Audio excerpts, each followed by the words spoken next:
धन्यवाद कर्मचारी साथियों। कल के वीडियो में मैंने बताया था कि चतुर्थ श्रेणी कर्मचारी जो भी साथी लगे हैं उनका साला दर्पण पर ऑनलाइन कार्यकरण कैसे कराया जाएगा और उसके बाद में उनकी एम्प्लॉय आईडी कैसे बनाई जाएगी, इसके बारे में भी डिटेल में बताया था।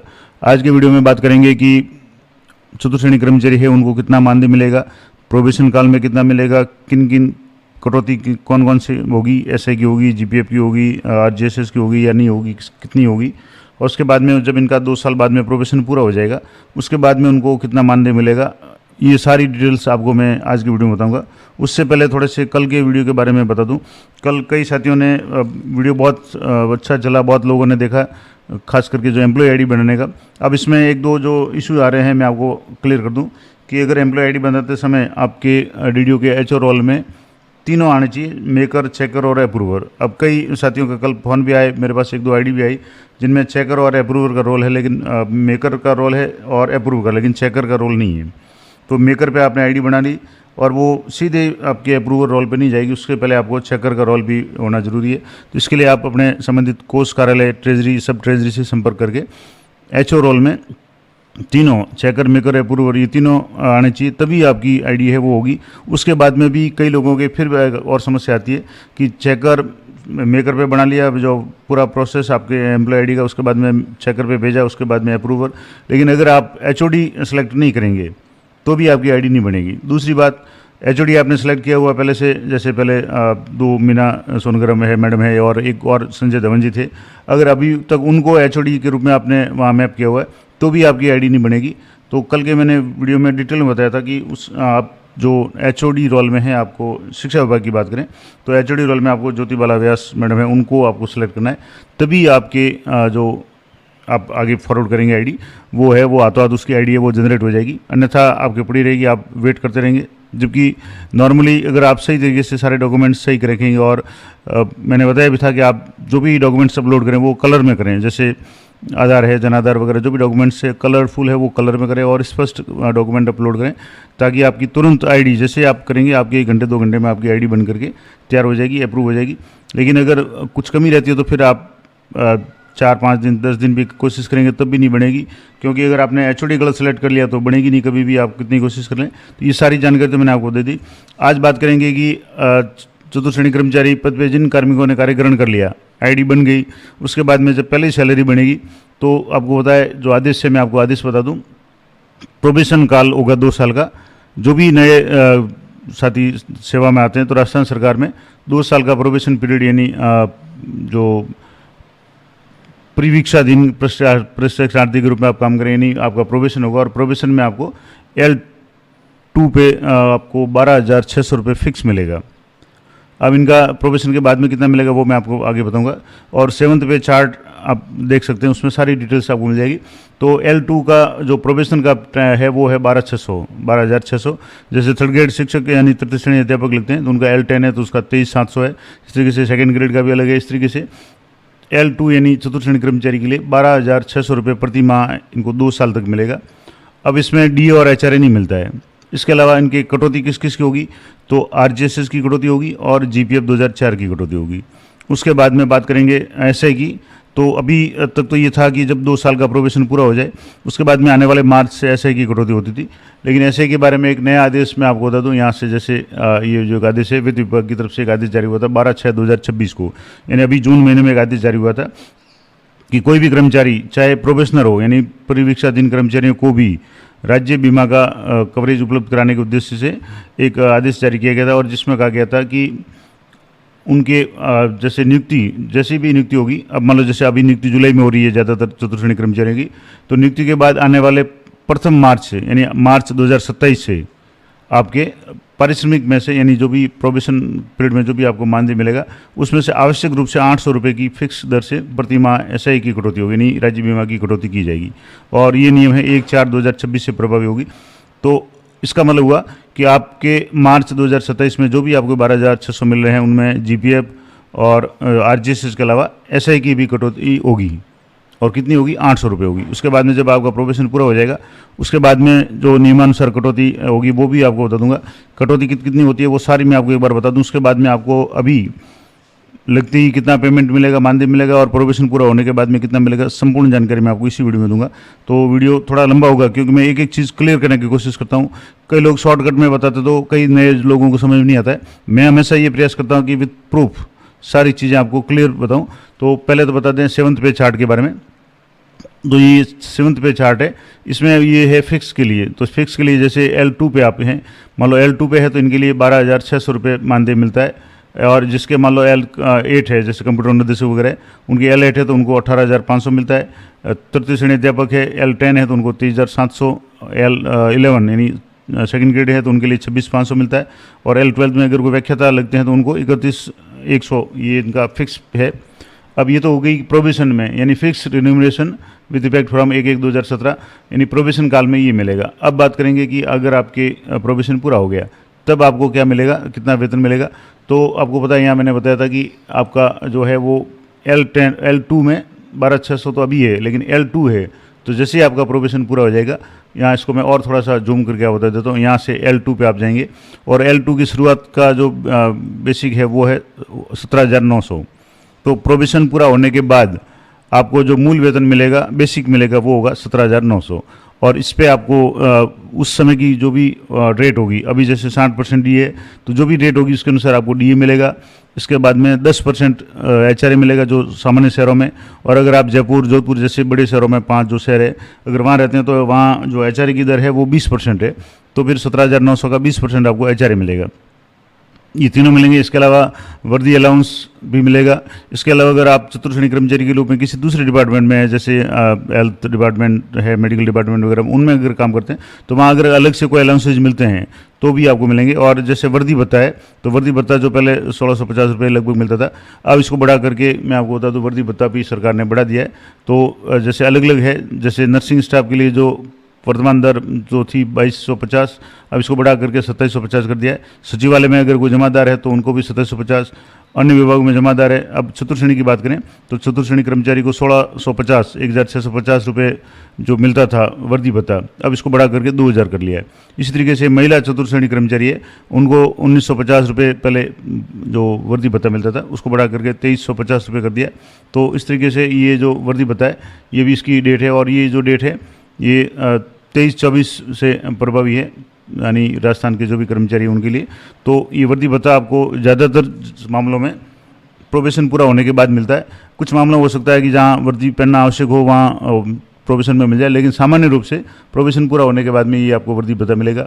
अब बात करेंगे GPF और SI की। तो GPF ये तो हो गया कि GPF आपकी जब आपका प्रोबेशन पूरा हो जाएगा तो मूल वेतन जब तक आपका 23,100 तक रहेगा, यानी जैसे आपको मूल वेतन जैसे मैंने आपको बताया था कि मूल वेतन 17,900 मिलेगा, लेकिन अगर आपका मूल वेतन 23,100 तक रहेगा अप टू, तब तक तो आपको GPF की कटौती होगी, वो 1,450 रुपये होगी। लेकिन ये प्रोबेशन पूरा होने के बाद में, पहले मैं बात करूँ प्रोबेशन के दौरान, तो मान लो जैसे प्रोबेशन में अगर आप है तो प्रोबेशन ट्रेनिंग के रूप में अगर आप नियुक्त हैं तो आपका L1 से लेकर L7 तक 700 रुपये कटौती होगी। अभी आपकी जो है वो L2 में आएगा, जो चतुर्थ श्रेणी कर्मचारी का जो पे मैट्रिक्स है वो L2 है, तो L2 में आपको 700 रुपये GPF की कटौती होगी। दूसरी कटौती बात करेंगे, ये तो GPF ये प्रोबेशन पूरा होने के बाद में, तो यहाँ तो 700 कटेगा। अब बात करेंगे RGSS की, तो RGSS की कटौती जो आपके पद के जो प्रोबेशन के बाद में जो वेतन होगा उसके अनुसार कटती है। तो अभी जैसे आपको 12,600 मिला, उसके बाद में आपको 17,800 मिलेगा, तो भी 18,000 तक, जब तक आपका मूल वेतन 18,000 तक रहेगा, आपकी RGSS कटौती 265 रुपये होगी। तो अभी आपके दो कटौती होगी, RGSS और GPF 2004।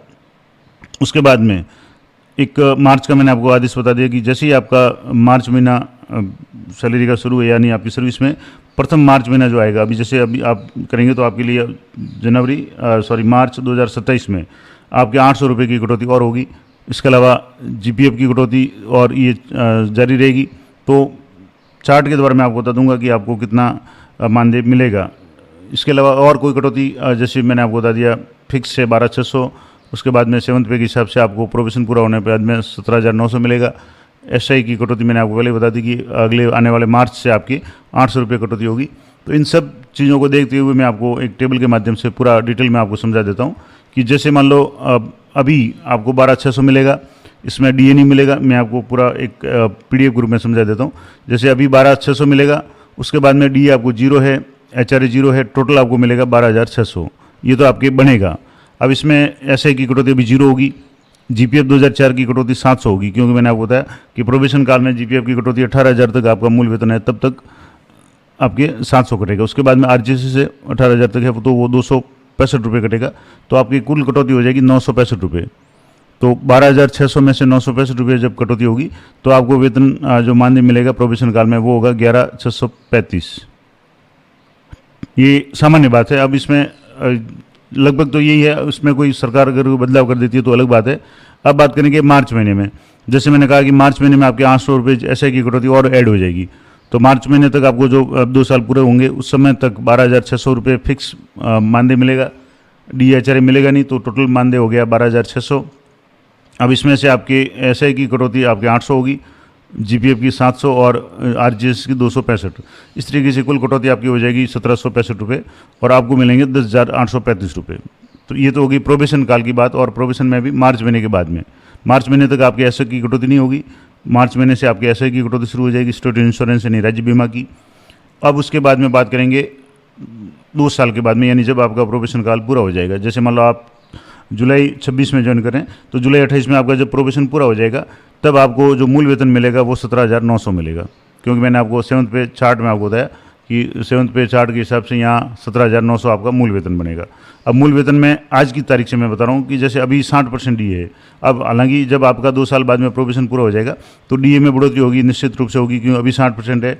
अभी जुलाई का इंक्रीमेंट लगना बाकी है, फिर जनवरी का लगेगा, जनवरी 27 का लगेगा और उसके बाद में जुलाई 28 का भी लगेगा। तो इस तरीके से 2 साल में आपके जो DA में जो बढ़ोतरी वगैरह होगी उसके बाद में निश्चित रूप से DA बढ़ेगा। लेकिन मैं आज की डेट का ये बता रहा हूँ कि मान लो आज की डेट में अगर आपका प्रोबेशन पूरा होता है तो इसका 60% हो गया 10,740 और इसका 10% HRA हाउस रेंट है वो 10%। मैंने आपको बताया कि सामान्य शहरों में 10% है, तो 17,900 का आपके 1 जीरो कम हो जाएगा, 1790 हो जाएगा। अब आज की तारीख में अगर 60% के हिसाब से कैलकुलेट करें तो जो भी मानदेय बनेगा वो बनेगा 30,430। ये आपका टोटल वेतन बनेगा, क्योंकि अभी तो प्रोबेशन में मानदेय था, 2 साल पूरे हो गए, अब आपका ये वेतन हो जाएगा तो आपको टोटल वेतन बनेगा 30,430। अब उसमें मैंने आपको बताया कि 60% DA के हिसाब से, हालांकि DA निश्चित रूप से बढ़ेगा तो वेतन इससे बढ़ेगा, कम नहीं होगा, इससे ज़्यादा ही होगा, निश्चित रूप से ज़्यादा होगा। अब कटौती की बात करें तो SI की कटौती आपके 800 रुपये है, प्रोबेशन में भी 800 है। और मैं आपको दोबारा बता दूँ SI की कटौती की बात करें तो SI की कटौती के लिए यहाँ 7th पे कमीशन RGS RPM और यहाँ से SI, तो SI की कटौती अगर 22,000 जब तक मूल वेतन आपका होगा तब तक 800 रुपये की कटौती होगी। तो जब आपका प्रोबेशन पूरा हो जाएगा तो आपका मूल वेतन 17,900 होगा, तो उसमें 800 रुपये SI की कटौती होगी। तो उसके बाद में GPF की कटौती आपके 1450 होगी। अभी GPF की 700 हो रही है। तो मैंने आपको बताया कि GPF के बारे में, एक तो GPF का ये है जो प्रोबेशन में, तो प्रोबेशन में GPF 700 कट रहा है, लेकिन जब प्रोबेशन पूरा हो जाएगा उस समय GPF की कटौती है आपके 23,100 तक अगर मूल वेतन होगा तब तक आपकी GPF की कटौती है 1450 रुपये होगी। तो इस तरीके से 1450 रुपये आपकी GPF की कटौती हो जाएगी। RGS की कटौती आपके 265 ही रहेगी, क्योंकि ये आपके जो प्रोबेशन के बाद के वेतन है उसके अनुसार करती है। तो यहाँ आप देखेंगे 18,000 तक जब तक आपका बेसिक रहेगा तब तक आपको 265 रुपये की कटौती होगी RGS की। और जैसे आपका वेतन 18,100 से बढ़ जाएगा, यानी मूल वेतन, क्योंकि जैसे 17,900 उसके बाद में जैसे एक इंक्रीमेंट लग जाएगा उसके बाद में आपकी बेसिक बढ़ जाएगी, तब आपको 440 रुपये कटौती होगी। तो शुरुआत में आपके 265 रुपये की कटौती होगी। तो इस तरीके से 265 ये हो गए। अब तीनों कटौतियाँ जोड़ेंगे SI GPF और RGS तो 2,515 रुपये हो जाएगी। अब इसमें से आपके जो 30,440 में से आपके 2,515 रुपये कट जाएंगे तो आपके 27,915 रुपये आपको मिलेगा, ये आज की डेट में। और निश्चित रूप से इससे ज़्यादा मिलेगा, प्लस इसमें 2,000 रुपये वो प्रति साल जो या प्रति माह जो भी है वर्दी भत्ता है। तो वर्दी भत्ता जो है, इसके अलावा अन्य जो भी अलाउंसेज वगैरह है, ये सामान्य मैं बात कर रहा हूँ। इसमें और भी अलाउंसेज जैसे वाशिंग अलाउंस के अलावा वाशिंग अलाउंस जो मिलता है खास करके जो मेडिकल डिपार्टमेंट में, या मैस अलाउंस वगैरह, या जो भी अन्य अलग अलग विभागों में अलग अलग जो अलाउंसेज मिलते हैं उनकी बात मैं नहीं कर रहा हूँ। मैं सामान्य रूप से नॉर्मल जो कर्मचारी जो दे होते हैं वो है।